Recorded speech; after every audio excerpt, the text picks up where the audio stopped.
Bueno, ya está siendo grabada la conferencia. Y bueno, comencemos. Antes que nada me gustaría agradecer a Jorge Foloni, secretario de Ambiente de la Ciudad de Córdoba, que nos permitió este espacio, al presidente del Colegio de Abogados, Ignacio Segura, del Colegio de Abogados de Córdoba, que tomó la decisión también de crear una sala de estudios que encabezo acompañado con Mariano aquí presente, de Derecho de la Energía, que es algo que no existía en el Colegio de Abogados, y bueno, y ahora tenemos un sector especializado de estudios en ese sentido. También agradecer al CEAR, a los compañeros de la Maestría de Energía de la Universidad de Buenos Aires que están presentes y nos acompañan. Y por supuesto, agradecerte la presencia a usted, que es el primer expositor en un seminario permanente de Derecho de los Hidrocarburos que queremos hacer desde el Colegio de Abogados de Córdoba, así que agradecemos mucho tu presencia. Y bueno, para continuar, después cuando se sume seguramente Jorge Foloni, el secretario de Ambiente de la Municipalidad, va a decir algunas palabras. Hasta entonces, seguimos con la presentación, a cargo de Mariano Fernández, que va a hacer un pequeño resumen de su currículum. ¿Qué tal? Buenas tardes. En primer lugar, quiero agradecer a todos los participantes que se encuentran, que han despertado algún interés por esta temática. Agradecer especialmente al disertante, al doctor Juan José Carvajales, que hoy se desempeña como subsecretario de Hidrocarburos de la Nación. También quiero agradecer muy especialmente a la ingeniera Maggie Videla y Marina Iglesias, porque tuve mucho apoyo en la coordinación y en la gestión para que el disertante, que hoy nos honra con la presencia, aborde esta temática que hemos titulado Hidrocarburos, perspectivas actuales y desafíos. El doctor Juan José Carvajales es abogado por la Universidad de Buenos Aires y licenciado en Ciencia Política por la misma universidad, con posgrado en Regulación Energética, SEARE, y Servicio Público. Es magíster además en Derecho Administrativo por la Universidad Austral y doctorando por la UBA con tesis en curso. Se ha desempeñado como docente de grado y de maestrías de Facultad de Derecho y Ciencias Sociales, UBA, en la Universidad de José C. Paz, en la Escuela de Abogados del Estado, de la Procuración del Tesoro de la Nación, en el Instituto del Servicio Exterior de la Nación, de la Cancillería, y en la Facultad Latinoamericana de Ciencias Sociales, Flaxo. Es profesor titular de seminarios sobre recursos naturales, energías, empresas públicas, desarrollo y federalismo. Y además es autor del libro Las Sociedades Anónimas bajo injerencia estatal. Fue representante del Estado Nacional en las empresas Evisa, Enarsa, Transener e YPF. Hecha esta presentación, nos damos cuenta de la calidad del disertante en cuanto a su especialidad, y bueno, seguidamente, doctor Carvajales, le cedo la palabra para que nos comparta. Juan, ahí está el secretario de Ambiente de la Municipalidad de Córdoba. Jorge, no sé si nos escuchás, si nos querés decir... Bueno, supe que la otra semana diste la capacitación... un segundo. Jorge. ¿Y cómo seguimos con la presentación nuestra? Sí, buenas tardes. Sí, Guillermo. Bueno, te cedo la palabra, Jorge, ahora. Está Juan José Carvajales, el subsecretario de Hidrocarburos de la Nación, que nos va a disertar. Con la presentación nuestra? Muchísimas gracias, Guillermo. Muchísimas gracias, Juan Carvajales, por compartir este momento con nosotros. Es un tema hidrocarburos y energías para nosotros, un tema de muchísimo interés en nuestra Córdoba.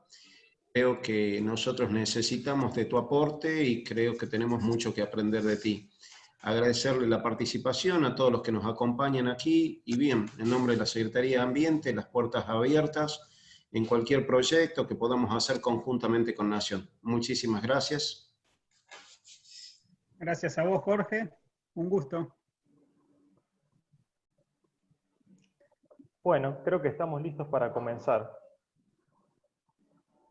Bueno, muchas gracias a todos los presentes, los y las presentes, por acompañarnos. Muchas gracias, Guillermo, muchas gracias, Mariano, por la invitación. Es un placer para mí haber sido convocado. Decía antes del inicio de la grabación que le tengo un afecto muy especial a la provincia de Córdoba, desde el punto de vista familiar, porque desde chiquito iba de vacaciones ahí y lo he seguido haciendo de grande, a la zona de Calamuchita, así que siempre digo que es mi lugar en el mundo, Dique Los Molinos. Y después, desde la faz académica, he visitado muchas veces los ámbitos universitarios de la provincia. Recuerdo congresos en la Universidad de Río Tercero, de la SAP. Recuerdo haber ido a Córdoba, capital, a la universidad también, con una reunión del CARI, el Comité de Provincias. Y después, cuando estaba en Filosofía del Derecho, también íbamos cerca de La Falda, a Vaquerías, y ahí teníamos siempre una reunión anual, donde eran todos filósofos del derecho, filósofos y filósofas, y bueno, nos matábamos durante 3 días discutiendo, era muy, muy entretenido. Así que le tengo un afecto especial a la provincia y es un gusto hoy participar.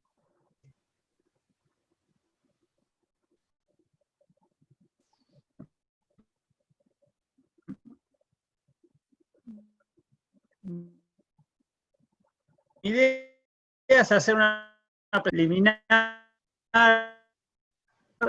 y después, bueno, poder abrir consultas, las inquietudes.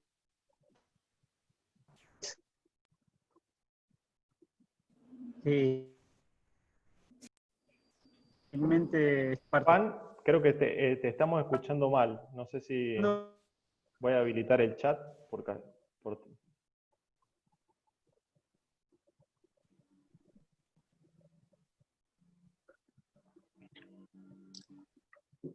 Juan, ¿ahora? ¿Vos lo escuchás? No. Juan, te perdimos. A ver si lo podés creer. Hola, Juan.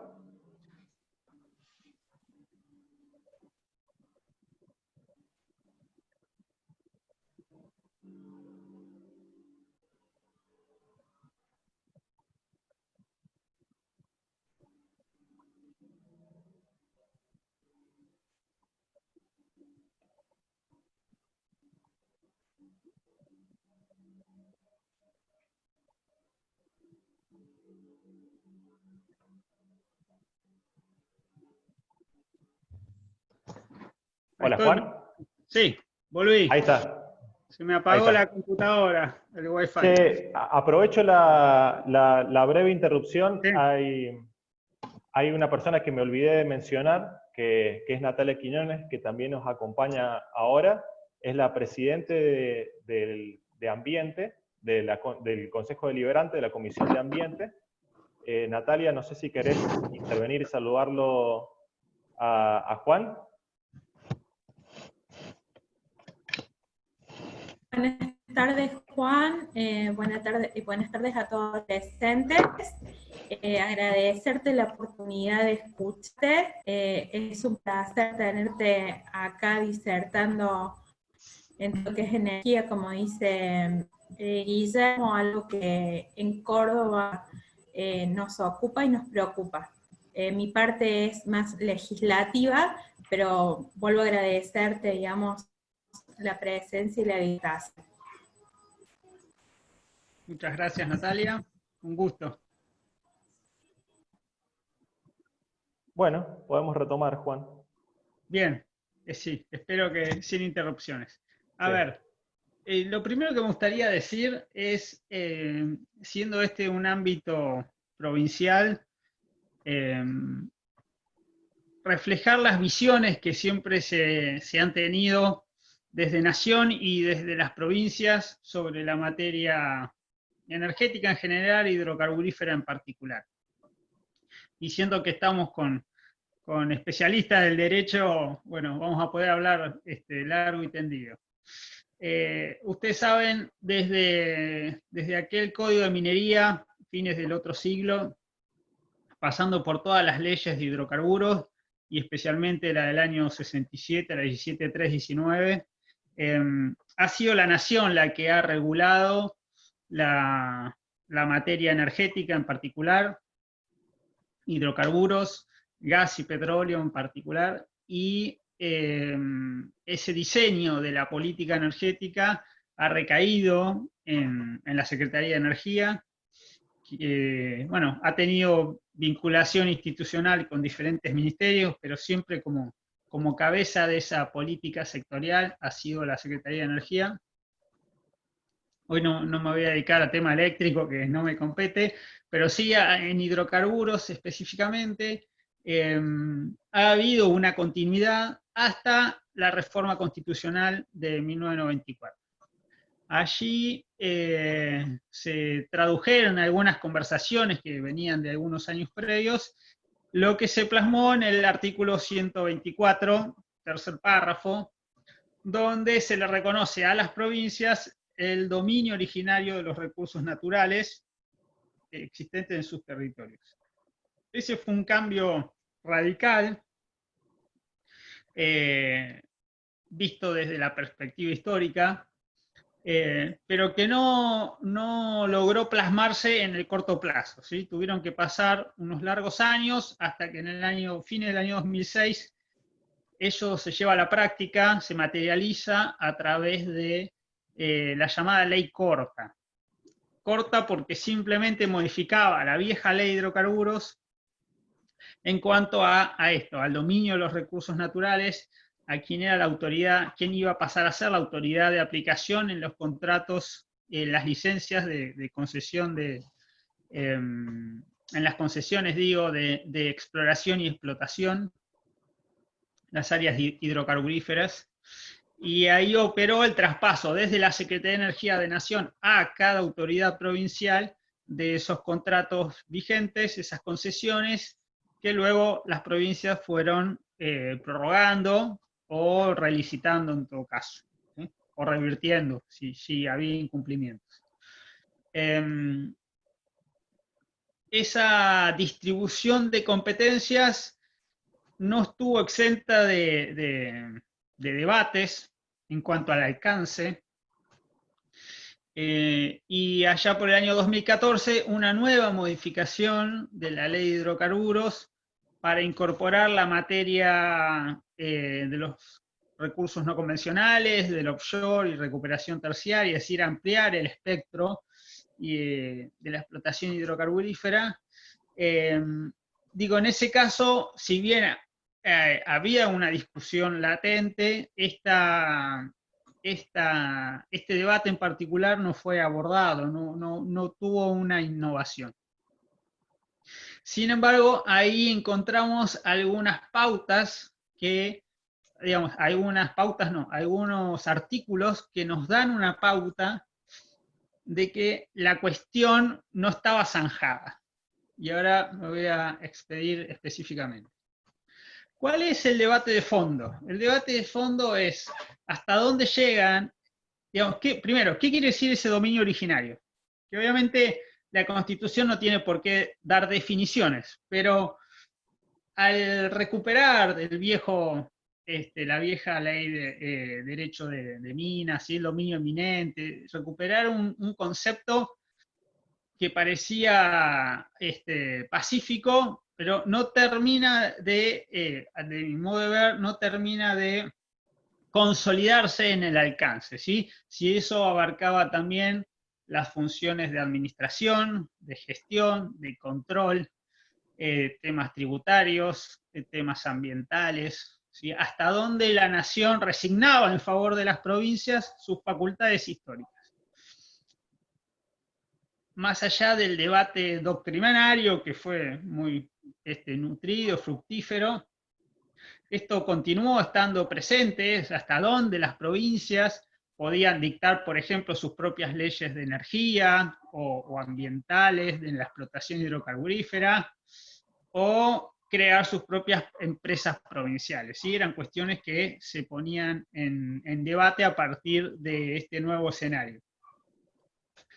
En el año 2014, con la ley 27007, que tenía, digo, ese propósito de establecer un régimen para el offshore y los recursos no convencionales del shale y del Thai Gas y Shale Oil, específicamente con la mirada puesta en Vaca Muerta, a partir de la recuperación de la mayoría accionaria de YPF en el año 2012, ahí encontramos algunas disposiciones que nos dan a pensar que, digamos, el Estado Nacional regulando, recuerden que había territorios nacionales, ¿no? Toda la Patagonia, pero regulando de manera hegemónica toda la cuestión hidrocarburífera, se pasa al otro extremo, donde las provincias dicen ahora el dominio originario es mío y yo decido de manera soberana. Estoy haciendo una descripción, no estoy haciendo una valoración. Cuando llegamos al año 2014, lo que vemos ahí son disposiciones que parecerían ser que recuperan un concepto que para ustedes cordobeses y cordobesas es de mucho valor, por el profesor Frías, el maestro Frías, del federalismo de concertación. Es decir, donde nación y provincia llegan a una conclusión de que tienen que ponerse de acuerdo, tienen que legislar en común y en todo caso establecer niveles de competencias donde haya cierto objetivo mancomunado, ¿sí? Esa coordinación que se plasme en disposiciones concretas. De este modo, se establece en esa ley que se va a aprobar un pliego modelo para las concesiones, que se va a dictar o se va a avanzar en el dictado de una normativa ambiental uniforme. Y todo esto de la mano de una norma que fue aprobada también en la reforma de 1994 sobre las facultades del Congreso para llevar adelante políticas activas en pos del desarrollo humano y de alguna manera como igualar el diferente desarrollo económico de las regiones y provincias, ¿sí? Una norma de igualación de las asimetrías relativas en las regiones. Todo esto, a mi modo de ver, nos indica que el panorama es más complejo de lo que podría resultar a primera vista, y que hoy en día lo que es, y ahora sí vuelvo a lo que nos toca, hoy en día todos los actores relevantes, institucionalmente hablando, digo, nación y entes subnacionales y las provincias, entienden que la única manera de legislar, de regular y de llevar adelante la explotación racional de los recursos naturales, como manda el artículo 42 de la Constitución, es coordinando, poniéndose de acuerdo, haciendo mesas de trabajo, discutiendo el alcance de las medidas en forma previa a que éstas sean dictadas.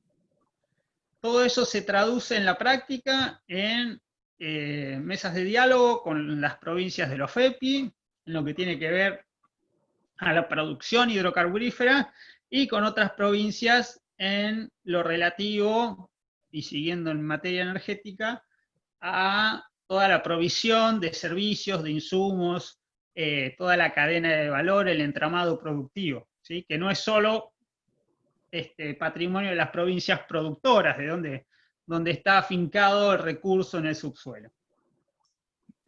Dicho todo esto, la foto actual, y que se plasma en el día a día, es una coordinación activa, directa y permanente entre nación y provincias. Esto puede ser verificado en una agenda de trabajo concreta, donde a nivel de ministros, a nivel de secretarios sectoriales y a nivel de las máximas autoridades de las provincias y de la nación, todo esto se lleva adelante coordinando, distribuyendo competencias y poniendo en valor todas las atribuciones que se tienen para lograr el mejor resultado posible, tanto desde el punto de vista productivo como desde un desarrollo sostenible, ¿sí? para el recurso. Entonces, esa sería como la primera gran conclusión, ¿sí? El federalismo de concertación hoy es una realidad y es una foto que tenemos hoy de un proceso, ¿sí? Nos falta mucho por hacer, nos falta trabajo por realizar. Aquellas materias indicadas en la ley 2014 todavía están pendientes. Hablábamos de ese pliego modelo, hablábamos de una normativa ambiental al estilo de una ley de presupuestos mínimos que regule para toda la nación la explotación hidrocarburífera, tanto en el onshore como en el offshore, es decir, costa afuera, donde ahí sí es competencia exclusiva de la nación, más allá de las 200 millas. Pero bueno, todo eso es trabajo que nos queda por hacer y en lo cual nos estamos abocando. Así que, en primer lugar, quería referirme a esa cuestión, que creo que es muy rica y que nos ilumina en el día a día cómo llevar adelante nuestra tarea. En segundo lugar, en cuanto a la agenda concreta desde la Subsecretaría de Hidrocarburos de la Nación, algunos tópicos específicos que me gustaría remarcar. El primer aspecto es que la subsecretaría inserta en una Secretaría de Energía como autoridad de aplicación y regulatoria en la materia, tiene un espectro de actuación vasto, ¿sí? Muy amplio, de manera tal que la tarea cotidiana es inabarcable. Tenemos cuestiones de control, de supervisación, de inspecciones, auditorías, registros para todo lo que es combustible, GLP, GNL, transporte de líquidos, plantas, estaciones de servicio. Sí, hay un universo de acciones materiales a realizar que nos infunde una tarea densa, ¿sí? De expedientes, de resoluciones y de inspecciones in situ en el terreno. Así que eso, por un lado, digamos, fue una de las primeras imágenes que nos llevamos allá en diciembre cuando asumimos la proliferación de tareas concretas en materia, digo, de seguridad, de calidad, de ambiente, relativo a la seguridad de las plantas, y que es llevado adelante por un cuerpo profesional en la Secretaría, con mucha trayectoria, con mucha sapiencia y expertise, y en el cual uno puede descansar esa tarea diaria. Lo segundo que nos encontramos al asumir la gestión fue la discusión de la política energética, ¿sí? El artículo 2 de la vieja ley de hidrocarburos y de la ley corta dice que la nación se reserva la facultad del diseño de la política sectorial, de la política energética, y en este caso de los hidrocarburos, que es lo que en última instancia nos gusta a todos, ¿no? Discutir la estrategia, hacia dónde queremos que el desarrollo, la energía sea una palanca para el desarrollo productivo, ¿sí? ¿Cómo llevar eso a la práctica? Ustedes saben, ahora la Secretaría de Energía depende del Ministerio de Desarrollo Productivo, está inserta en la órbita del Ministerio de Desarrollo Productivo. Eso es novedoso. En la última gestión era un ministerio en sí mismo, y más atrás, bueno, había pasado, era parte del Ministerio de Planificación, otras veces de Obra y Servicios Públicos, ha sido de Agricultura en algún momento, o sea, ha pasado por todo el espinel de la administración pública. Hoy está en Desarrollo Productivo porque refleja esa decisión de ser un vector para la competitividad de nuestra economía, para el desarrollo sostenible y para todo el entramado productivo, tecnológico, científico y de provisión de insumos para toda la cadena de valor. Eso nos lleva a interactuar con otras secretarías dentro del mismo ministerio, no solo con minería, sino con comercio, con pyme, con Secretaría de Industria, de conocimiento, y eso le otorga una sinergia, a mi modo de ver, es muy productiva, muy fructífera. Esa discusión de la política energética nos llevó a tener que tomar decisiones, algunas que estaban previstas al inicio de la gestión y otras que son producto de la nueva situación que provocó la pandemia. Que es así, no podían haber sido tenidas en cuenta porque la situación fue novedosa para todos y nos convocó a pensar en nuevas herramientas, en respuestas creativas y bueno, y nos coloca donde estamos hoy, ¿sí? Ya a 3 meses con algunas decisiones adoptadas que ahora les contaré y algunas ya respuestas o conclusiones que uno puede adoptar. Yendo al punto en cuestión de los hidrocarburos, la emergencia sanitaria provocó una caída de demanda, una caída brusca de demanda, inesperada, tanto a nivel de producción de crudo para la venta local, como de comercialización de combustibles. Y esto se replicó a nivel internacional, es decir, las exportaciones también cayeron porque no había compraventa de petróleo, de gas, de combustibles, de GLP. Entonces, este escenario inesperado, con caída de precios como consecuencia de la comercialización del barril a nivel internacional, lo que provocó es que se buscaran soluciones internas que tuvieran como eje una afirmación, ¿no? ¿Sí? O sea, un convencimiento, que tenemos una industria hidrocarburífera consolidada, centenaria. 1907 se descubre petróleo en Comodoro Rivadavia y a partir de ahí comienza una larga tradición inalterada a lo largo de las décadas y con un entramado productivo, industrial, tecnológico y con una composición del mundo laboral especializado que no podíamos dejar caer.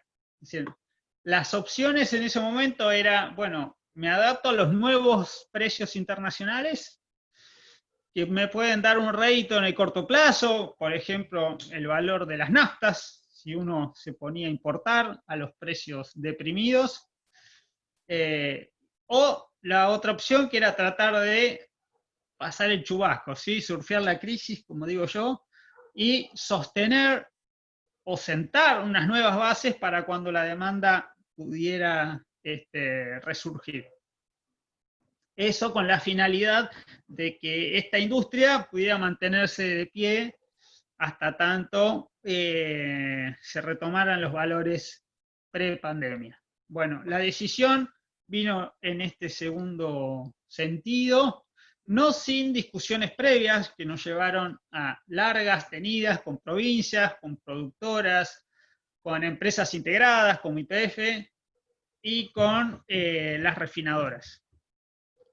Y de la mano de todo eso, las empresas proveedoras de servicios, específicamente de servicios regionales y todo lo que son las cámaras que nuclean a pequeñas y medianas empresas. La discusión con las provincias, la discusión con la industria no fue sencilla, duró 1 mes y medio, 2 meses, de establecimiento de un nuevo valor para el barril, llamado barril criollo, un precio de sostenimiento de la producción, se terminó zanjando a través del dictado del decreto 488. que es un decreto que se sustenta, ahora que estamos entre juristas, en facultades propias del presidente y en la facultad delegada para regular los niveles de los derechos de exportación. ¿Sí? La ley de solidaridad aprobada a fines del año pasado, en diciembre, le delegaba al presidente fijar el porcentaje, la alícuota para las retenciones entre 0 y 8%, y bueno, lo que hace este decreto en parte es fijar un sendero para esos derechos que hoy en día están en 0%, ¿sí? Hasta que llega a 45%. Entre 45 y 60 va la evolución lineal entre 0% y 8% del año. Entonces, decía, ese decreto fija el valor al cual debe ser comercializado la compraventa de crudo local, privilegiando las existencias nacionales, para lo cual se restringen las importaciones o se pone, digamos, un control mayor, y se habilita la vía exportadora en todo caso si no es viable la operación en el mercado interno. Se regulan los niveles de regalías al cual deben ser facturadas esas operaciones en el mercado interno, que era de especial interés de las provincias, obviamente.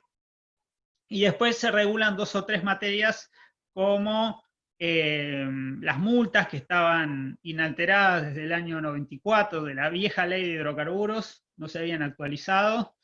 Y hay una cuestión también con garrafas de GLP, control de los precios establecidos por la normativa, y el tema de los impuestos a los combustibles, el impuesto, el ICL y el IDC, que son restringidos. Hay una ley de actualización automática de esos impuestos a los combustibles, y el Estado Nacional decide no modificarlos hasta el mes de octubre. El decreto tiene validez hasta fin de año, el 31 de diciembre, con una cláusula, con una condición de que si durante 10 días el precio internacional del Brent, que es la cotización del barril que se toma como referencia, alcanza los $45 por barril, bueno, ahí el decreto cae, la fijación de ese precio, ¿sí? Y se va a valores de mercado. Hoy estamos muy cerca de ese valor, estamos entre 42 y 43 dólares oscilando, pero cuando esta discusión empezó estábamos en menos de 30, y el WTI, que es otro índice que cotiza en Estados Unidos, en algún momento llegó a valores negativos, ¿sí? De manera novedosa, inédita a nivel internacional.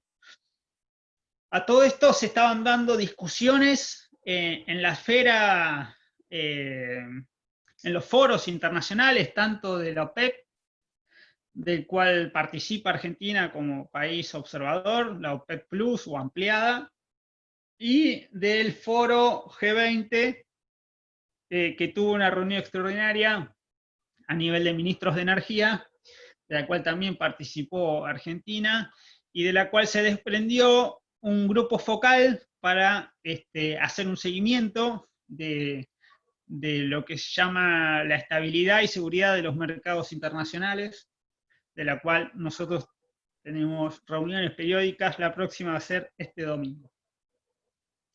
Bien, todo eso es la materia, digamos, de crudo. La implementación de ese decreto dependía de unas cuantas variables a las cuales estamos dando especial atención, a ver cómo evolucionan, tanto el nivel de crudo como la demanda interna y bueno, los costos relativos en toda la cadena de producción, ¿sí? Especialmente mirando la actividad de las refinerías, que para eso es que se limitó el impuesto en particular. Y también las variables macroeconómicas que inciden directamente en esta industria. Así que hoy lo que estamos haciendo es viendo cómo evoluciona el mercado, cómo se están dando esas operaciones, y el decreto habilita también a realizar modificaciones periódicas en esos $45, en ese nivel fijado, si es que esas variaciones son significativas y ameritan una adecuación, para lo cual ya no se necesita un decreto, sino una resolución ministerial. Así que hoy estamos en reuniones con la industria, con las provincias, para ver si eso si corresponde hacer una adecuación. Eso, si se quiere, el programa de hidrocarburos, de combustibles, al cual nos llevó la pandemia. Si vamos a las cuestiones más de fondo, a la agenda que teníamos prevista al inicio, a principios de año, ahí tenemos que dividir en dos, ¿sí? Por un lado el tema gas, y por el otro lado, bueno, la visión nuestra sobre los hidrocarburos y Vaca Muerta en particular, que era una de los intereses de ustedes al armar esta charla. En cuanto al tema gas, nuestra preocupación era la situación de la producción, que venía en franco declino por una serie de cuestiones que se fueron desencadenando en el último año y medio, y con especial incidencia a partir del DNU, que congeló los combustibles a mitad de año pasado. Ustedes saben que toda la cadena de valor termina en el surtidor, y es muy sensible. YPF siempre dice: el 70% de mis ingresos surgen del surtidor. Entonces el congelamiento de las naftas le pegó directamente a la producción, y eso se vio muy claramente en la producción de gas y en los equipos, digamos, que es la variable que uno tiene para medir esa producción, una de las variables, los equipos de perforación y las otras actividades en los yacimientos, ¿sí? Entonces, eso, y haciendo la proyección hacia el invierno que viene, ustedes saben que los picos estacionales de demanda, en invierno la demanda de gas llega a unos niveles que casi duplica la del resto del año, con lo cual nuestra preocupación estaba afincada en el invierno de 2021, para lo cual empezamos a pensar de qué manera poder estimular esa producción, y bueno, ahí se pasó por diferentes estadios. Hoy estamos llevando adelante alguna iniciativa para que productores de un lado y la demanda prioritaria de las distribuidoras y por otro lado las usinas térmicas, bueno, puedan llegar a un entendimiento que garantice una producción a mediano plazo, ¿sí? Estamos pensando en un esquema que a través de una licitación, una subasta, pueda fijar un estándar de precios y una producción comprometida a 4 años. Creemos que eso va a ser importante para reactivar, para normalizar de alguna manera todo el mercado de gas, y que puede ser una primera política para, digamos, no como una política de incentivo o de estímulo directamente. Ustedes saben como juristas que el Estado tiene muchas herramientas a disposición, que desde aquella cláusula del progreso y desarrollo humano, de ahí para acá, con políticas de estímulo, con políticas sectoriales, con leyes que estimulen, o, digamos, situaciones intermedias. Y en este caso el Estado es más como un facilitador, como un organizador que aglutina la demanda, la agrega y le permite a las productoras tener esa previsibilidad de volumen a colocar a 4 años. Entonces, eso era una de los requerimientos que nos hacía la industria y que de alguna manera estamos tratando de viabilizar. Esto es el capítulo de producción de gas, que creemos que va a tener un buen resultado. Hoy estamos en pleno armado de todo el esquema, que tiene la contracara, que es tarifas, ¿sí? Que siempre es una materia compleja en nuestro país, muy sensible, y especialmente en un contexto de crisis en el que nos ha colocado la pandemia. Ya veníamos de recesión en los últimos 2 años, por lo menos, y la pandemia nos terminó de situar en un escenario muy, muy complejo para gran parte de la población. Con lo cual, los niveles tarifarios son ampliamente sensibles, y también sabemos como juristas que tenemos un mandato de la Corte Suprema, luego del fallo CEPIS, de que esos niveles tarifarios tengan que ser fijados a partir de una serie de procedimientos de consulta pública, en caso de tarifas de transporte y distribución, ¿sí? Los segmentos regulados. Y para el precio del gas, bueno, también tiene un procedimiento, hay que ver hasta dónde dice la Corte si son mecanismos de oferta y demanda, entonces eso hay que establecerlo, y en todo caso hacer esas consultas públicas con algún mecanismo de audiencia o el que se decida desde Secretaría de Energía.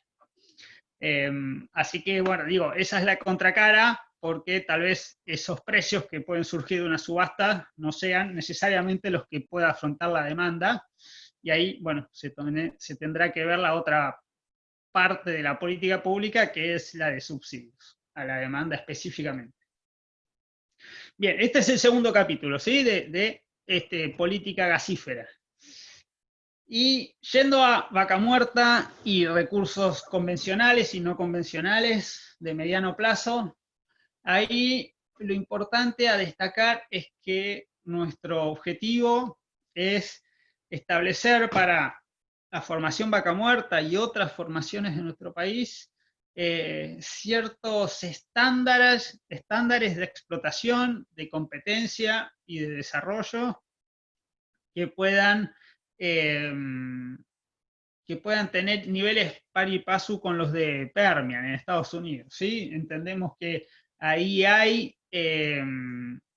digamos, que tenemos cuestiones a favor y cuestiones a mejorar. Obviamente, cuando uno se compara con la revolución del shale en Estados Unidos, los que saben te dicen que, bueno, hay cuestiones de escala, cuestiones de acceso a financiamiento y a servicios de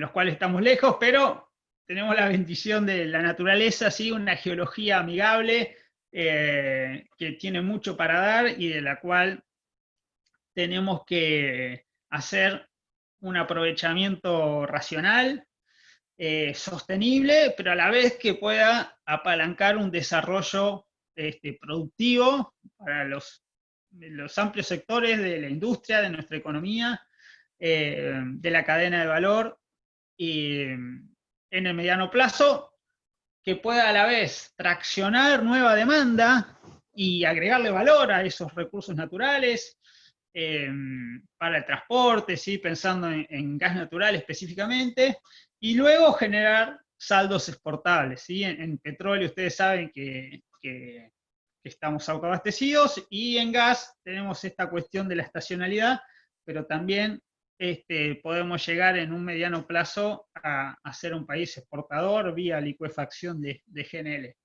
o gasoductos regionales. Pero también hay espacio para generar nueva demanda. Está el GENEA, que puede llegar a zonas donde hoy no está servido de gas natural, y la industria petroquímica, el transporte, transporte en la hidrovía, GNC, GNL, digamos, hay mucho terreno todavía para ganar, hay que trabajar, y mucho por hacer. Con lo cual, bueno, y eso, nuestro presidente anunció el 1 de marzo que iba a presentar un proyecto de ley que fomentara toda la industria hidrocarburífera, los recursos de todas las cuencas de nuestro país, en continente y en el offshore. Para el gas, decíamos, también tenemos proyectos offshore que queremos que ingresen en este esquema de licitación de 4 años. Y, bueno, otras formaciones que exceden Vaca Muerta, ¿sí? Que hoy es nuestro caballito de batalla, pero que no es la única. Y todo esto de la mano de una empresa como YPF, que tiene una larga trayectoria, que es un emblema para nuestro país, y que, digamos, hoy con una mayoría estatal, tiene una función estratégica que cumplir en el sector. Es la empresa, digamos, la empresa madre que ha desrisqueado Vaca Muerta, que la ha puesto en valor y que tiene presencia en todas las cuencas de nuestro país. Así que estamos convencidos que tiene un rol muy relevante para jugar, de ser líder en el sector, como lo ha sido históricamente, y que estamos convencidos que política pública y empresa mayoritariamente estatal, con una figura que le otorga, digamos, que una empresa mixta, que es abierta, cotiza en bolsa, ampliamente profesionalizada, tiene mucho para agregarle a un sector donde las políticas públicas están fijadas en base a poner en valor nuestros propios recursos para satisfacer nuestra demanda. Y en todo caso, decíamos, generar saldos exportables que nos puedan, digamos, ayudar a resolver no solo problemas sectoriales o en todo caso provinciales, en cuanto a empleo, en cuanto a trabajo o finanzas provinciales, fiscales, sino también cuestiones macroeconómicas, ¿sí? Ya sabemos que la energía en algún momento el nivel de importaciones ha sido un lastre importante para nuestra economía, y lo que queremos evitar es eso, ¿sí? Volver a niveles de importación que al ser tomadores de precio uno queda sujeto a los vaivenes de la cotización internacional, de los commodities, y como en invierno sabemos que tenemos que importar gas y en todo caso combustibles para las usinas térmicas, bueno, mientras lo máximo que eso se pueda minimizar, siempre va a ser favorable. Eso es capítulo Ley de Hidrocarburos. Y permítanme un último capítulo, ya que estamos en un marco de estudios ambientales. Desde la Subsecretaría de Hidrocarburos también tomamos intervención en algunas iniciativas en materia ambiental. Formamos parte del Gabinete Nacional de Cambio Climático. Por parte de energía, también está minería. Estamos colaborando en la reformulación del Plan Nacional de Energía y Cambio Climático, tanto para el corto plazo como lo que se llama estrategia de largo plazo. Así que ahí hay una serie de acciones concretas a adoptar, a revisar, a evaluar cómo se llevan adelante. Nuestra matriz energética, ustedes saben que es mayoritariamente fósil y gasífera en particular, y el gas hoy es el vehículo de la transición energética. Nuestro país tiene una bajísima incidencia de combustibles de carbón, y a la vez tiene una larga tradición de recursos renovables, ¿sí? De fuentes renovables puestas al servicio de la energía.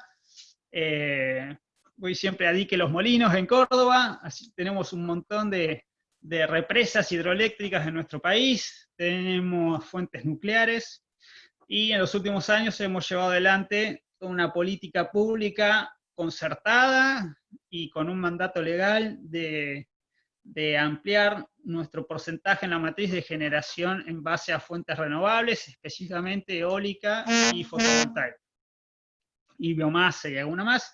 Todo eso son proyectos que muchos están adjudicados y irán entrando de a poco en fase comercial, y bueno, si uno suma las fuentes históricas, ¿sí? Las convencionales, renovables, más toda la nueva etapa, más el gas, la incidencia en nuestra matriz, bueno, nuestro país a nivel internacional comparado con otras matrices, piense que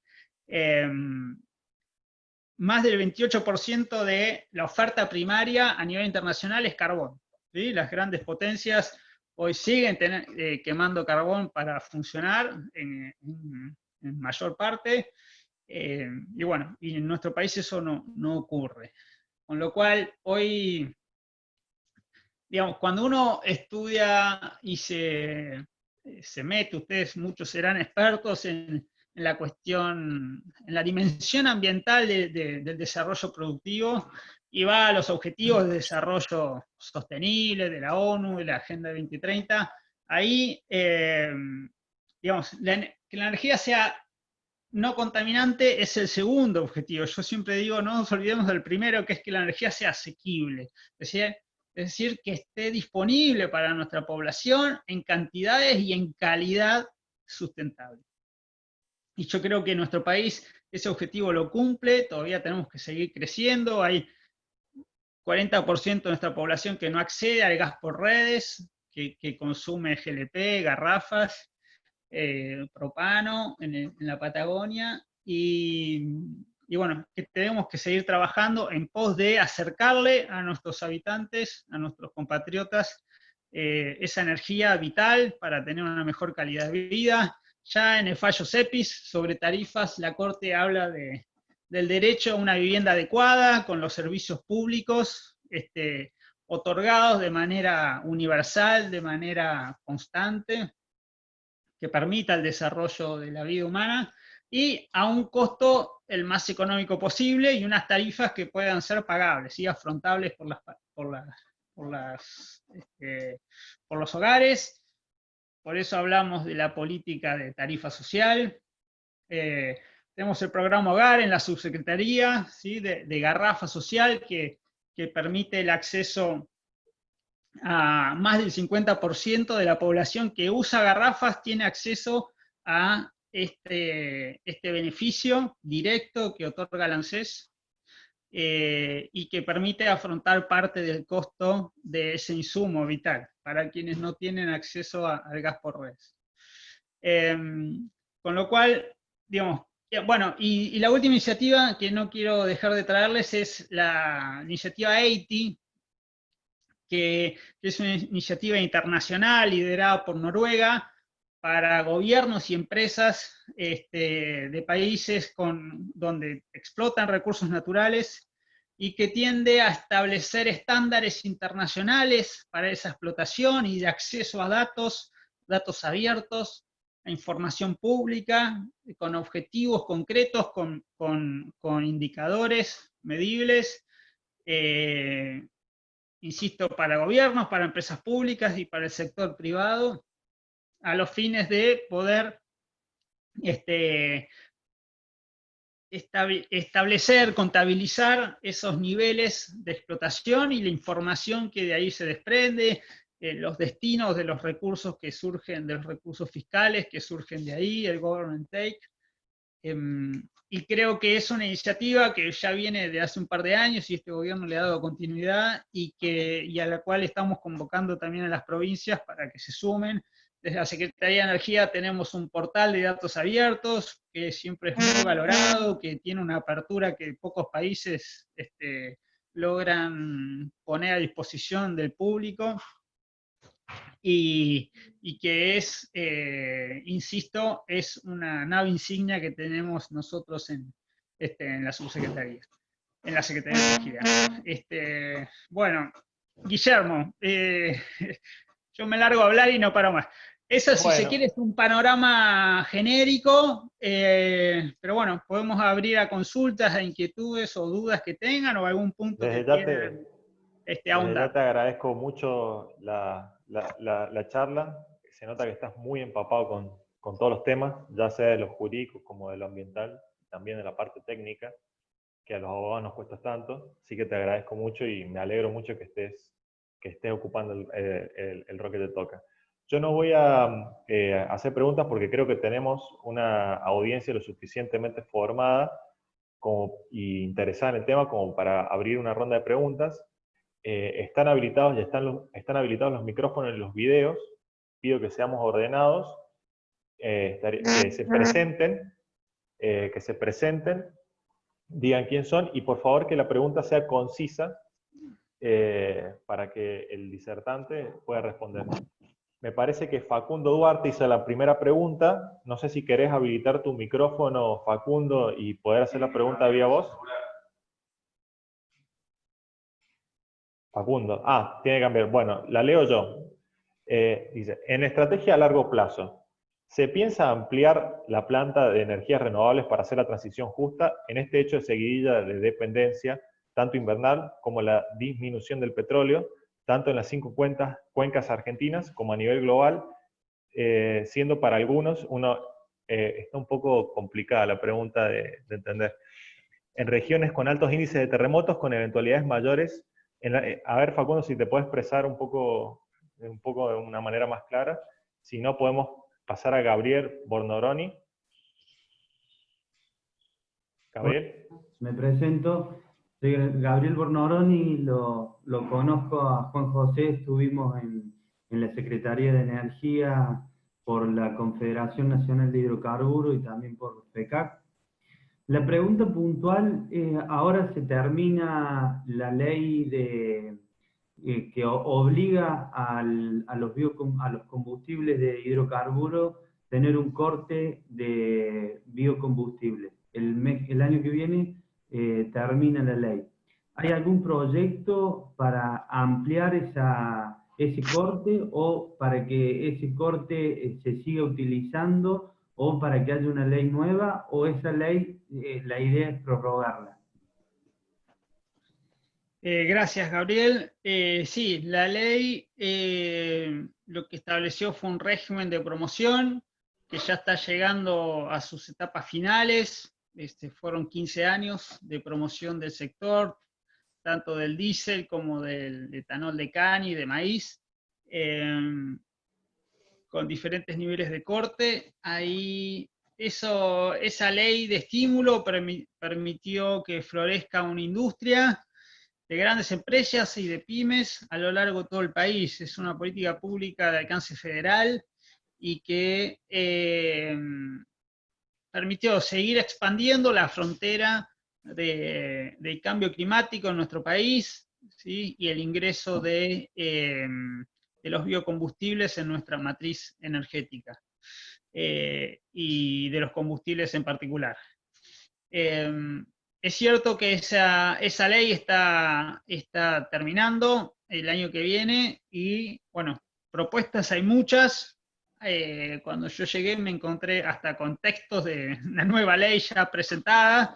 Es decir, propuestas existen. Lo que debemos hacer es consolidar una visión como país, no solo para el sector que hoy ya, insisto, está consolidado, sino tratar de ampliar la mirada y ver en qué aspectos la ley todavía no se pudo desarrollar, hacia dónde tenemos que seguir ampliando el sector de los biocombustibles, ver si es oportuno ampliar los porcentajes de corte, ver si tenemos que involucrar a la industria automotriz también, como ocurre en Brasil, y al mismo tiempo ver dónde el fomento a esta industria ya está consolidado y no necesita seguir teniendo una política pública de promoción detrás. Yo decía al principio de la charla, el Estado siempre cuenta con una multiplicidad de herramientas y el mercado siempre es el que tracciona. Hoy en día es un sector que está altamente regulado, tanto en cuestiones de cupo, en cantidades, como de precios, y bueno, habrá que evaluar qué de todo eso debe continuar. Obviamente, las provincias son actores centrales porque son las productoras de los biocombustibles, y a la vez, por un lado, tenemos un mandato legal para seguir cumpliendo, seguir ampliando las energías renovables en nuestro país. Tenemos mercados internacionales a los cuales podemos acceder, con lo cual es parte de la política exportadora de nuestra nación, y entiendo que esto va a ser parte de un debate amplio, ¿sí? Hoy no está zanjado, como hacemos con otras materias, estamos armando mesas de diálogo con los actores principales, tanto de la industria como a nivel institucional, ¿sí? En las provincias. Nuestro presidente está sumamente involucrado en esta cuestión, cuando habla con los mandatarios provinciales, cuando recorre las plantas, así que yo creo que no tengo claro para dónde va a salir la nueva etapa, dónde se va a fijar, pero sí sé que hay mucho para aprovechar de lo que ya se ha hecho, y bueno, y nosotros desde la subsecretaría dispuestos a escuchar y tratar de ponerle todo el expertise técnico de los profesionales del área. Gracias, Gabriel, por la pregunta. Ahora va a preguntar Natalia Quiñones, que pidió la palabra por el chat. Natalia. Juan, mi consulta puntualmente es sobre, bueno, esto que está pasando mundialmente con la pandemia, y es cómo ves vos la situación de la producción hidrocarbura con la nueva normalidad, más sabiendo que lo que más afecta a la nueva normalidad es la movilidad de las grandes ciudades. No entendí, Natalia, la pregunta concreta, perdón. ¿Cómo ves vos la situación de la producción hidrocarbura con la nueva normalidad? Puntualmente el tema de la movilidad. Bien, gracias, Natalia. Hoy yo hablaba de los foros de OPEP y de G20. Ahí una de las cuestiones que se debate es cuál va a ser el nuevo nivel de la producción a nivel global. En el seno de la OPEP se tomó una decisión inédita de concertación de todos los productores para bajar. Ustedes saben, la demanda bajó de los 100 millones de barriles día, bajó entre un 10 y un 20%, y bueno, y la producción se adecuó a ese nuevo estándar de demanda. Digamos, se vendía a precio negativo, estaban saturadas las capacidades de almacenamiento, y eso ha dado resultados desde el punto de vista de estabilizar los niveles de precios. Pero yendo específicamente a tu pregunta, digamos, todavía no estamos pudiendo volar o no estamos pudiendo hacerlo a nivel internacional, digo, en los niveles previos de la pandemia. Eso todavía está restringiendo, y también la movilidad al interior de los países o entre países vecinos. Con lo cual, los niveles de demanda, muchos estiman que recién para fin de año van a estar entre un 80 y 90%, pero la movilidad aérea, eso todavía va a faltar, pasar mucho tiempo. En nuestro país lo vemos muchísimo. Las productoras dicen que les cayó casi un 90%, como YPF, la venta de jet fuel, ¿sí? Aerolíneas argentinas también manifiestan los mismos niveles. Pero bueno, es producto de, digamos, que estamos cada uno en nuestras casas, entonces eso es inevitable. Tanto la venta de combustibles para los autos, los automóviles, transporte público, como para el transporte de lo comercial. Bien. Muchas gracias. Perdón, lo silencié a Juan José. Me vas a tener que reactivar el audio. Bueno, el siguiente sería Facundo Duarte, que va a realizar una pregunta. ¿Podés tomar la palabra, Facundo? Gracias. Sí, mi consulta iba en esta idea de planificar tanto el calentamiento, la crisis climática, como la disminución del petróleo líquido en diferentes partes del mundo, y también en las costas. Y la pregunta es si se piensa una planificación de la transición a las energías renovables, digamos, justo a tiempo, para poder, digamos, no tener que depender en el futuro de comprar petróleo, digamos, básicamente. Esa era la consulta. Gracias, Facundo.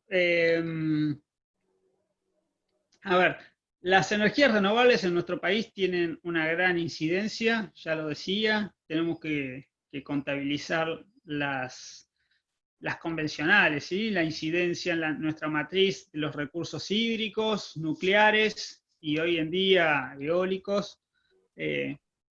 y luego también hablábamos de la incidencia del gas. Dicho esto, yo creo que hay que seguir haciendo esfuerzos. A nivel internacional está establecido que el gas es el vector de la transición, pero bueno, algún día o se acabarán los combustibles fósiles o encontraremos mejores alternativas más amigables con las emisiones, o sea, con menor incidencia en emisiones contaminantes de efecto invernadero. Todo eso va a llevar tiempo, requiere una gran inversión.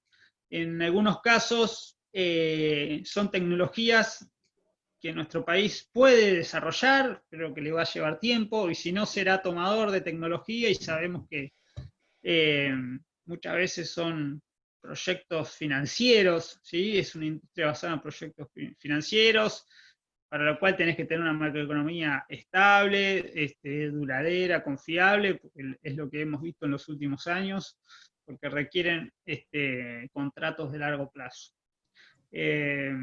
Pero bueno, nadie sabe cuál va a ser el día en el que los recursos fósiles sean totalmente reemplazados. Hoy en día las energías renovables tienen algunos problemas de intermitencia, de costo, ¿sí? Hay que estar dispuesto a tener una matriz con una gran mayoría, una gran porcentaje de incidencia de los recursos renovables, las fuentes renovables. Y bueno, y también tenemos, tenemos vaca muerta, con lo cual ahí tenemos que darnos una discusión a nivel federal de dónde queremos poner el acento. Yo estoy como subsecretario de hidrocarburos, con lo cual tengo una responsabilidad en un sentido, digamos, pero bueno, hay que ampliar la mirada, convocar otros actores y bueno, y dar ese debate. Yo creo que tanto a nivel local como regional e internacional hay mucho por estudiar e insisto, para mí el primer objetivo es que la energía esté accesible. Obviamente con una explotación sustentable, razonable, acorde a los máximos estándares internacionales y teniendo en cuenta no solo la demanda actual, sino las generaciones futuras. ¿Sí? Eso es un mandato constitucional también al cual debemos honrar todos los días.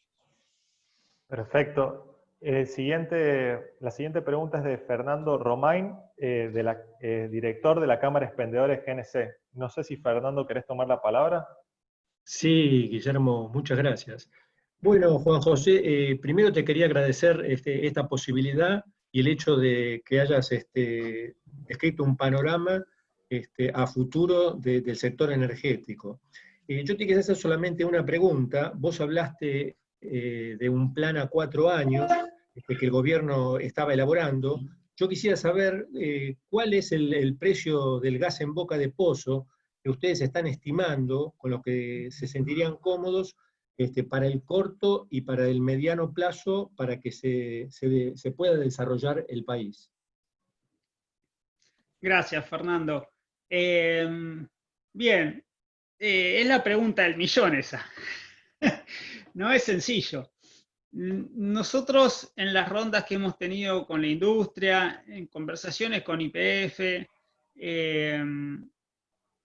llegamos a la conclusión de que tenemos que tener un precio para la producción en nuestro país que sea un precio en el cual las compañías estén cómodas para invertir, ¿no? Porque si no invierten, los recursos pueden yacer en el subsuelo, pero no los aprovechamos. Y hemos tenido experiencias pasadas donde eso ha ocurrido. Hay compañías nacionales y compañías internacionales que invierten acá, como pueden invertir en otros lares, con lo cual hay que convocar a esa inversión. Dicho esto, tenemos que tener en cuenta también que digamos, los recursos hay que ponerlos en valor, hay que convertirlos en reserva, que es lo que en última instancia cuenta, ¿no? ¿Cuántas reservas tiene un país? ¿Cuántas reservas tiene una compañía entre sus activos?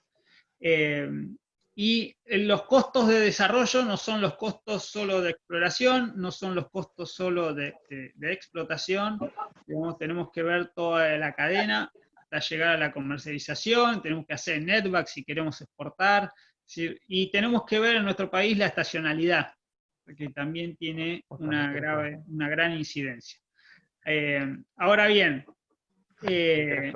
cuando uno discute con las compañías, no es sencillo ver dónde está el break-even, ¿sí?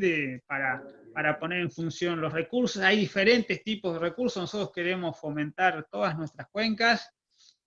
Tenemos recursos convencionales, no convencionales, en vaca muerta, el shell, el time, recuperación secundaria y terciaria, el onshore y el offshore. O sea, hay una paleta muy disímil que te va fijando diferentes niveles. Cuando uno habla con YPF, que para algo es nuestra compañía de bandera, y que está en todas las cuencas y que tiene una amplia trayectoria, bueno, te puede llegar a decir, y tengo proyectos en este nivel, en este otro y en este otro. Bueno, entonces ahí está la decisión. ¿Qué es lo que queremos fomentar? Si es que queremos fomentar. Digamos, hoy yo hablaba de esta licitación que establecerá un precio de mercado y cada compañía podrá comprometerse a un nivel de inversión para lograr una producción, una curva de producción a mediano plazo. Bueno, y cada una verá sus costos, verá, digamos, y ahí hay también realidades disímiles en cuanto a plazo de maduración de las inversiones, en qué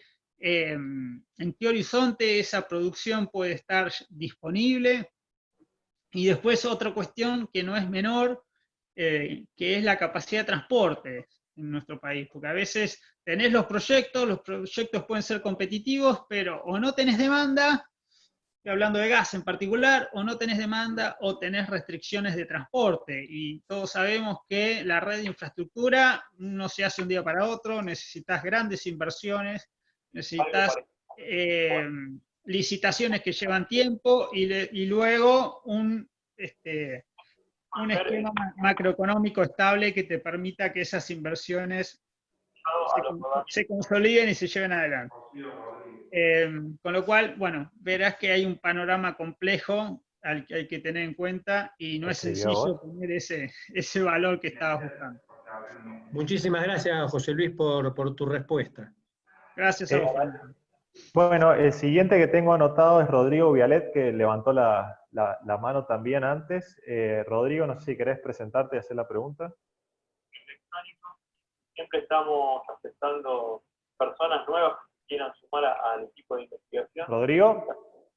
Bueno, pasamos al siguiente, se ve que no escuchó. Damián Carlos, no sé si querés tomar la palabra. Sí, quería preguntarle, ahí puse, si se va a desarrollar el uso de GNL y GNC para transporte automotor, ya sea para camiones o para colectivos, que había un proyecto dando vuelta de Enargas, creo.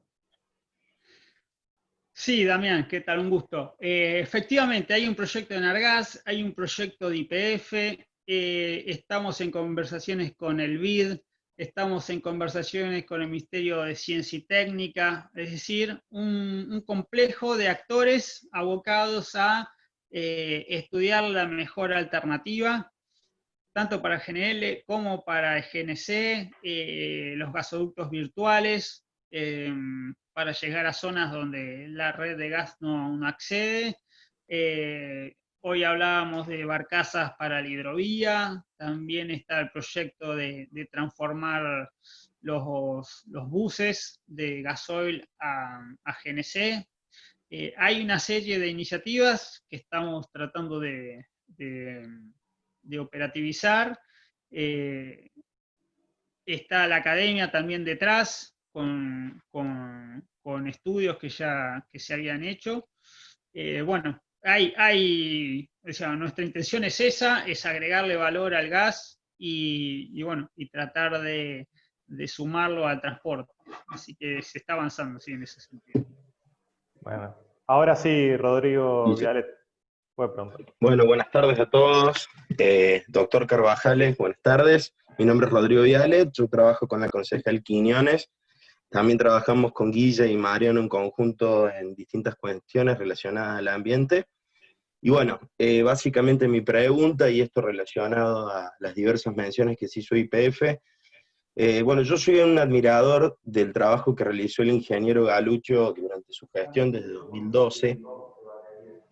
Creo que YPF no tuvo el grado de inversión desde lo que fue la gestión del ingeniero Galucho, o más bien a partir de lo que fue las gestiones sucesivas durante el gobierno de Mauricio Macri, y hay un punto particular que a mí me interesa mucho, que es saber en qué estado se encuentra el nuevo pozo petrolero de Los Caldenes, en la provincia de Río Negro, porque fue un descubrimiento muy importante y tiene un impacto muy significativo en lo que son los ingresos de YPF actualmente, que durante estos últimos 4 años se dejó de invertir, por, bueno, cuestiones de público conocimiento.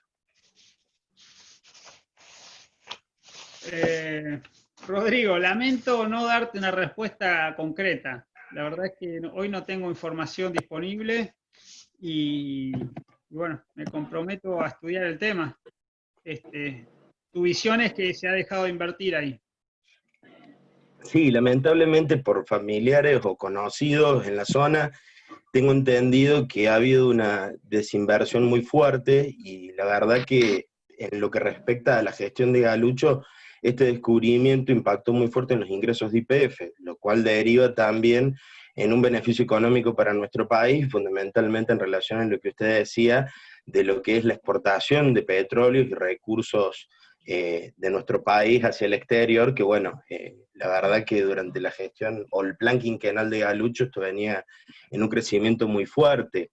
YPF pasó a sacar un promedio de 40 millones de barriles, entonces era muy grande.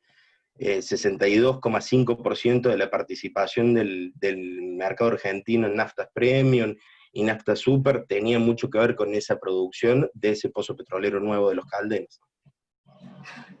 Sí, te puedo decir en términos generales, los últimos años YPF ha perdido participación de mercado, ha reducido sus niveles de inversión y en cierto sentido ha dejado de generar valor para la compañía, no tanto por decisiones propias tal vez, sino de la política sectorial.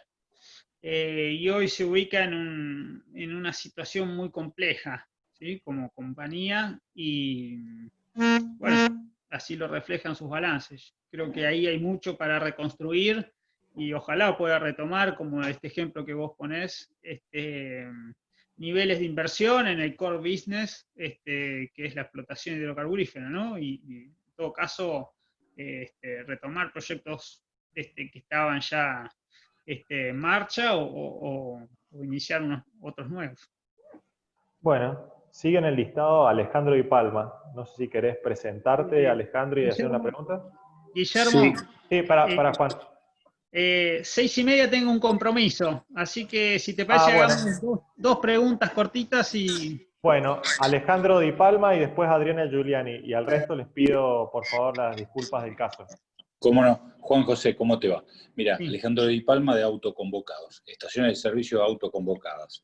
Te molesto porque nuestra preocupación en la actualidad es el presente. Nosotros consideramos que estamos pasando un evento, digamos,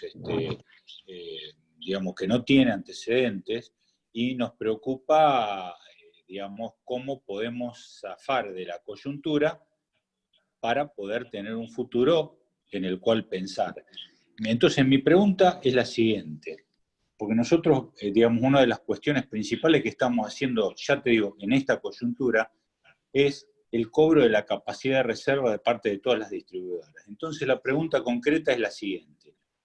¿Cómo ves el volumen de gas consumido, o sea, digamos, la utilización de los gasoductos, y cómo juega en esto esta lógica, que para nosotros absolutamente perversa, de seguir cobrando una reserva cuando a nuestro criterio no tenés una utilización relevante del recurso, digamos, gasoducto? Esa sería la pregunta. Bien, creo que es una pregunta que debe ir más dirigida al ente regulador que establece los niveles de funcionamiento del sistema de transporte y todas estas cuestiones específicas. Lo cierto es que digamos, ahí hay, hoy, bueno, en base a estos nuevos planes que estamos llevando adelante, estamos revisando algunas de esas cuestiones, el gas retenido y esta reserva que vos decís podría entrar en ese panorama. Yo no lo tengo muy en claro, pero bueno, tomo la inquietud, Alejandro. Bueno, muchas gracias, muy amable. Adriana, por favor, la última pregunta, que sea concisa. Muchas gracias. Bueno, buenas tardes, muchas gracias. Bueno, mi nombre es Adriana Giuliani, yo no soy de Córdoba, soy de Neuquén, de la región de Vaca Muerta. Y bueno, la verdad que gracias por la posibilidad de tener este encuentro. Una pregunta corta. Cuando vos hoy mencionaste el diseño de la política energética, las distintas leyes, bueno, recordemos también la ley 26741, ¿no? La que establece la expropiación del 50% del paquete accionario de Repsol, o sea, de YPF en manos de Repsol, y en esa ley es importante porque se establecía no solo la búsqueda del autoabastecimiento, sino también el tránsito hacia la soberanía energética.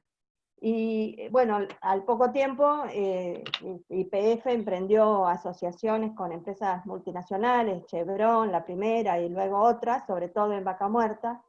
Y bueno, mi pregunta es, teniendo en cuenta que no es que haya que desechar inversiones extranjeras, sino muchas veces los objetivos de las multinacionales no coinciden con los objetivos que vos mencionaste hoy, ¿no? De cuál es hacia dónde debe tender la política energética y en hidrocarburos en particular. Mi pregunta es si hay alguna iniciativa ya concreta de cómo lograr que YPF retome esa iniciativa, de qué manera se piensa ubicar a YPF como poco actor principal en la política, ¿no?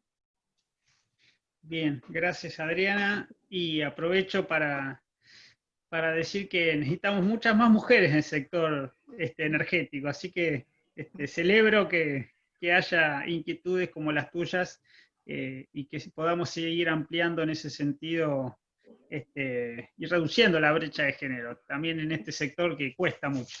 Yendo a la pregunta en concreto, yo creo que es cierto, la ley de soberanía energética estableció que YPF podía llevar adelante asociaciones estratégicas, exhortaba a YPF a llevar adelante asociaciones estratégicas con actores nacionales e internacionales. Y yo estoy convencido de que desarrollar Vaca Muerta de manera masiva y a costos eficientes que nos permitan exportar y ser competitivos, va a requerir, digamos, el aporte de todos. Y cuando digo todos, digo YPF con una impronta bien decidida, digamos, un liderazgo de todo el sector, como lo ha tenido históricamente, pero también otras compañías nacionales, otras compañías internacionales que tienen un rol que jugar en una industria que requiere grandes inversiones, y también empresas provinciales. Yo creo que ahí el espinel es amplio y Vaca Muerta da para todos. Digamos, hoy tenemos un porcentaje menor, digamos, desarrollado en cuanto a extensión territorial, y después estas alianzas, los joint ventures que se pueden hacer, alianzas estratégicas o sesiones o asociaciones para dividir el riesgo. Yo creo que todas esas iniciativas son válidas, y después que YPF vuelva a tener esa impronta, para eso requerimos una empresa saneada, decidida, con un plan de acción de mediano plazo, y bueno, y después que las políticas públicas también acompañen. La política, digamos, de combustibles, la política tributaria, digamos, hay una serie de requisitos que requiere una compañía que tiene que hacer inversiones de este porte, ¿sí? La energía siempre maneja números que son digamos, para otros sectores son inalcanzables, y que tiene incidencia, yo siempre digo, en la economía tanto de los hogares como de las industrias y en la macroeconomía del país, con lo cual es una incidencia vital que tiene que tener digamos, condiciones de borde propicias para que esa inversión se dé. Bueno, muchas gracias a todos. Creo que nos mantuviste la atención de todos los participantes durante toda la charla. Eso en un tema como la energía no es poca cosa. Te agradezco muchísimo la participación de parte de la Secretaría de Ambiente de la Municipalidad de Córdoba, así como el Colegio de Abogados de la Ciudad de Córdoba. La presente charla, para aquellos que no pudieron asistir y alguno de los asistentes conoce a alguien que no pudo asistir y quería asistir, va a estar disponible mañana seguramente en la página de YouTube del Colegio de Abogados de Córdoba. Y bueno, para futuros eventos estamos en contacto. No sé si Mariano querés decir alguna palabra de cierre o Juan querés decir alguna palabra de cierre. Yo por mí estoy listo. Te agradezco nuevamente por la participación y por haberte sometido a preguntas del público, que bueno, este ejercicio siempre es muy bueno, el vínculo de los ciudadanos con los que tienen responsabilidad de función. Así que muchas gracias. Gracias Guillermo, gracias Mariano y Jorge, y bueno, a todos los y las presentes. Yo siempre digo, los funcionarios tenemos un deber de dar cuenta de los actos de gobierno. Esa es nuestra responsabilidad republicana, y los que venimos de la academia sabemos que es la única forma de crecer, de escuchar y de intercambiar ideas y opiniones, aunque no estemos del todo de acuerdo, pero es la única forma de establecer un sendero y poder avanzar. Así que espero la próxima vez vernos personalmente, poder ir a vuestra ciudad, que me encanta, y a la provincia, y bueno, a disposición desde la subsecretaría para lo que disponga. Ok, muchas gracias Juan, realmente hemos disfrutado... No se te escucha. Hemos disfrutado toda la charla, te agradecemos por el tiempo que nos has brindado y esperamos que la próxima vez sea personalmente. Muchas gracias a todos los presentes. Buenísimo, muy amable. Hasta luego. Nos estamos viendo. Chao, chao. Hasta luego, chao, chao.